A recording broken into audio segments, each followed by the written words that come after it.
Hello, hello. Assalamualaikum.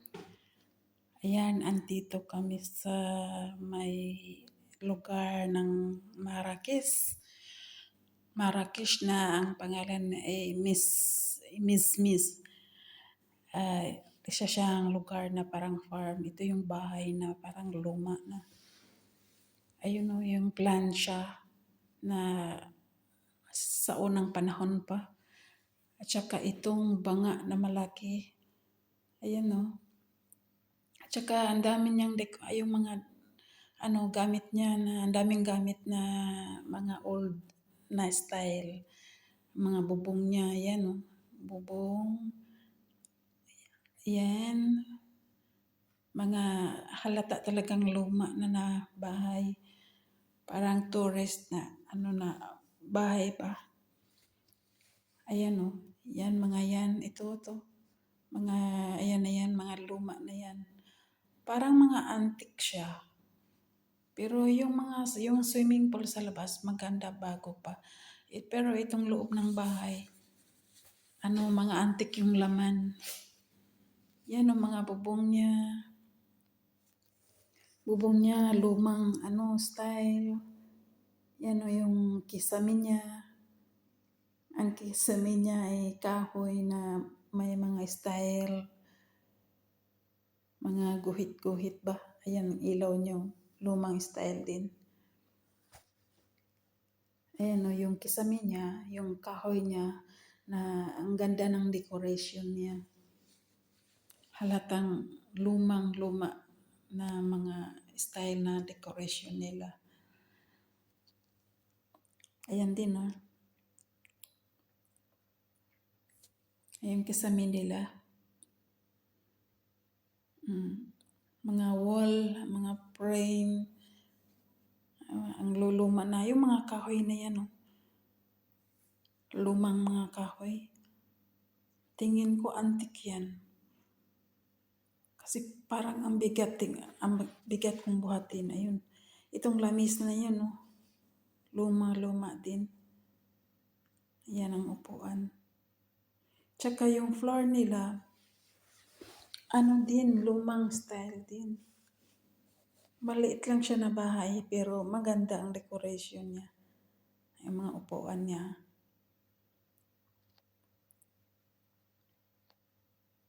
Yan o. Mga frames. Yan din o. Antique na sampayan ng damit yata. Yan ang TV niya o. Lumang-luma ng TV. Tourist attraction. Ayan. Ayun kisame niya o. Ang ganda ng pagka-style niya.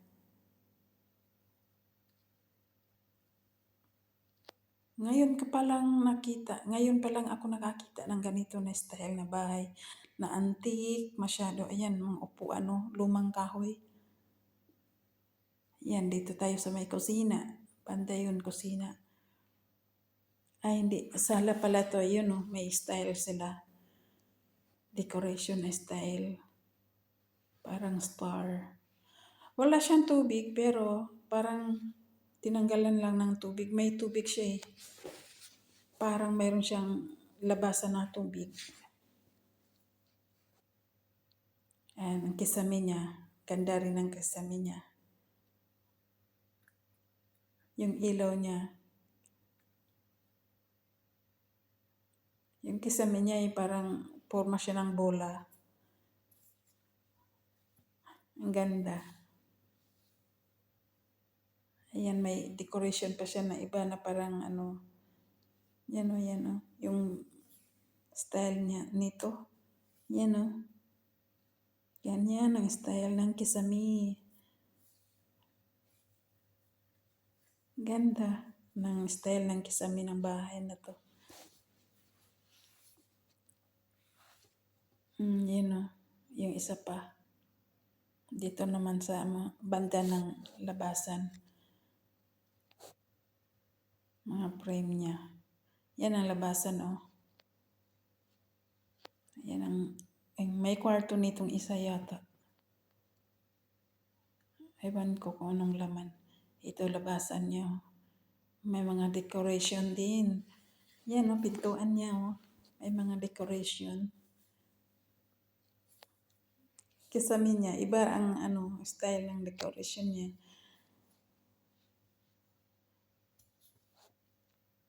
Puti siya na decoration na barino. Ayan po yung yung tawag niyan. Ang tawag ba nito?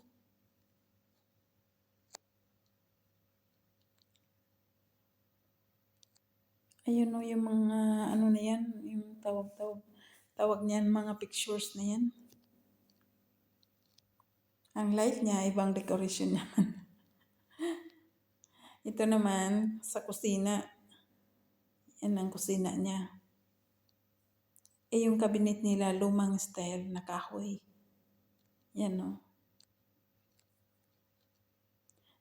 First time kong makakita ng ganitong bahay.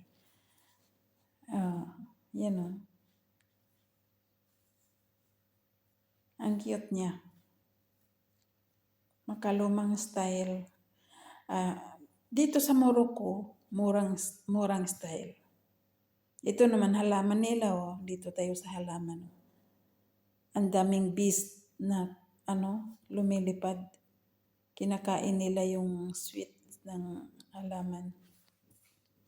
Yan. Malaking puno. Dito naman tayo, may aso sila. Aso na, pakalaking aso. Puti ang color. Pero matalino to. Yun o. Tumatahol siya pag may tao sa gate.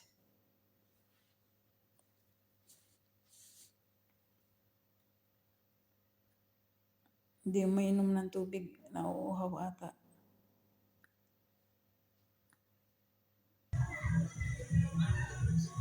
Ayan. Dito naman may manok. Dalawang chicken na lalaki.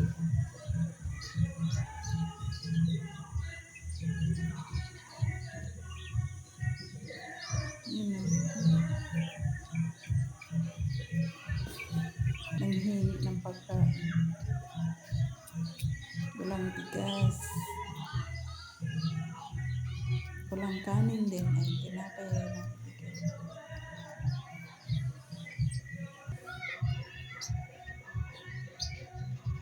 Ito naman ang style ng upuan sa labas. Meron silang parang sala-sala sa labas. Upuan. Kaya lang ang daming dahon na lalaglag. Hindi magandang upuan.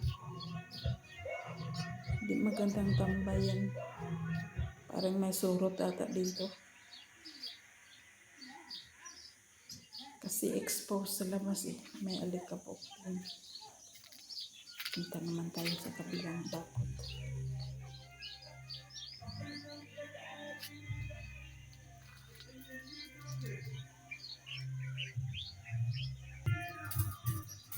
Ito naman sa gilid. Ang daming pigs.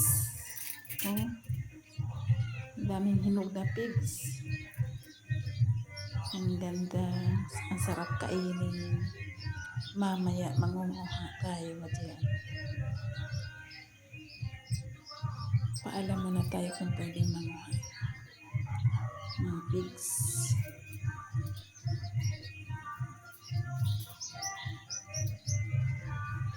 Daming bunga.